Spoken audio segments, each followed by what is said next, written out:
ಎಲ್ರಿಗೂ ನಮಸ್ಕಾರ.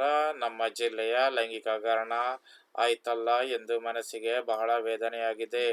ಇಂತಹ ಕೃತ್ಯ ನಡೆಬಾರದಿತ್ತು. ಪಕ್ಷಭೇದ ಮರೆತು ಎಲ್ಲರೂ ಖಂಡಿಸಬೇಕಿತ್ತು. ಅದರಲ್ಲೂ ಲೈಂಗಿಕ ದೌರ್ಜನ್ಯದ ವಿಡಿಯೋಗಳನ್ನು ಅವರೇ ಚಿತ್ರೀಕರಿಸಿಕೊಂಡು ಪ್ರಪಂಚಕ್ಕೆ ಗೊತ್ತಾಗುವಂತೆ ಮಾಡಿದ್ದಾರೆ.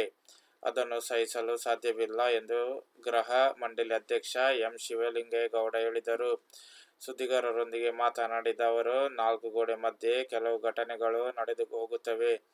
ಆ ಘಟನೆ ಹೊರಗೆ ಬರಲು ಕಾರಣ ಏನು? ಅದನ್ನು ಸೆರೆ ಹಿಡಿದಿದ್ದರೆ ಹೊರಗೆ ಜಗತ್ತಿಗೆ ತಿಳಿಯುತ್ತಿರಲಿಲ್ಲ.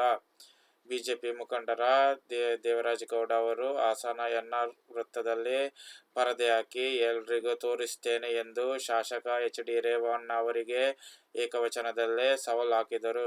ನಂತರ ಪೆನ್ ಡ್ರೈವ್ ಬಹಿರಂಗವಾದದ್ದು. ಈ ರೀತಿ ಮಾಡಿದವರನ್ನು ಯಾರು ಎಂಬುದು ತನಿಖೆಯಿಂದಷ್ಟೇ ತಿಳಿಯಬೇಕಾಗಿದೆ ಎಂದು ಹೇಳಿದರು. ದೇವರಾಜೇಗೌಡ ಅವರು ಪೆನ್ ಡ್ರೈವ್ ಹಂಚಿದರೆ ಬೆಳಕಿಗೆ ಬರಲೇಬೇಕು. ಸಂಸದ ಪ್ರಜ್ವಲ್ ರೇವಣ್ಣ ಅವರ ಅನರ್ಹತೆ ವಿಚಾರವಾಗಿ ನ್ಯಾಯಾಲಯದಲ್ಲಿ ಪ್ರಕರಣ ವಿಚಾರಣೆ ನಡೆಯುತ್ತಿತ್ತು. ಈ ಸಂದರ್ಭದಲ್ಲಿ ಪೆನ್ ಡ್ರೈವ್ ಹಾಜರುಪಡಿಸದಿದ್ದರೆ ಪ್ರಕರಣ ಪೂರಕ ಸಾಕ್ಷಿ ದೊರೆತಂತಾಗಿ ಹೋರಾಟಕ್ಕೆ ಜಯ ಸಿಗುತ್ತಿತ್ತು. ಇದನ್ನೇ ಬಿಟ್ಟು ಪೆನ್ ಡ್ರೈವ್ ಬಹಿರಂಗ ಆಗುವಂತೆ ಮಾಡಿ ನೂರಾರು ಮಹಿಳೆಯರ ಮಾನ ಹರಾಜು ಆಗುವಂತಾಗಿದೆ ಎಂದು ಆಕ್ರೋಶ ವ್ಯಕ್ತಪಡಿಸಿದರು. ಕಾಂಗ್ರೆಸ್ ಸರ್ಕಾರ ಹಾಗೂ ಮುಖ್ಯಮಂತ್ರಿ, ಉಪಮುಖ್ಯಮಂತ್ರಿ ವಿರುದ್ಧ ಇಲ್ಲಸಲ್ಲದ ಆರೋಪ ಮಾಡಲಾಗುತ್ತದೆ. ಇವರ ಮಾನ ಮರ್ಯಾದೆ ಹರಾಜಾಗಿ ಹೋಗಿದೆ. ಇಂಥ ಪಕ್ಷ ಈ ರಾಜ್ಯಕ್ಕೆ ಬೇಡ ಎನ್ನುವ ಮನಸ್ಥಿತಿ ಜನರು ಇದ್ದಾರೆ.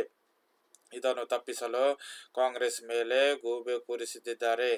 ಮಾನವತೆಯನ್ನು ದೃಷ್ಟಿಯಲ್ಲಿಟ್ಟುಕೊಂಡು ಸಂತ್ರಸ್ತರಿಗೆ ಸರ್ಕಾರ ಎಲ್ಲ ರೀತಿಯ ಸಹಕಾರ ನೀಡಿದೆ ಎಂದು ಶಿವಲಿಂಗೇಗೌಡ ಶಾಸಕರು ಹೇಳಿದ್ದಾರೆ. ನಿಮಗೆ ನನ್ನ ವಿಡಿಯೋ ಇಷ್ಟವಾದರೆ ಸಬ್ಸ್ಕ್ರೈಬ್ ಮಾಡೋದನ್ನು ಮರೆಯಬೇಡಿ. ಲೈಕ್, ಕಾಮೆಂಟ್ ಕೂಡ ಹಾಕಿ ಅಂತ ನಿಮ್ಮ ಹತ್ರ ಕಳಕಳಿಯಾಗಿ ಕೇಳಿಕೊಳ್ಳುತ್ತಿದ್ದೇನೆ.